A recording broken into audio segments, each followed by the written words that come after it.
తల మీద చెయ్యి వేసి బొట్టు పెట్టినా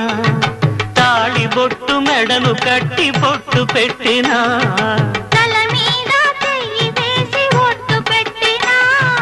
తాళి బొట్టు మెడను కట్టి బొట్టు పెట్టినా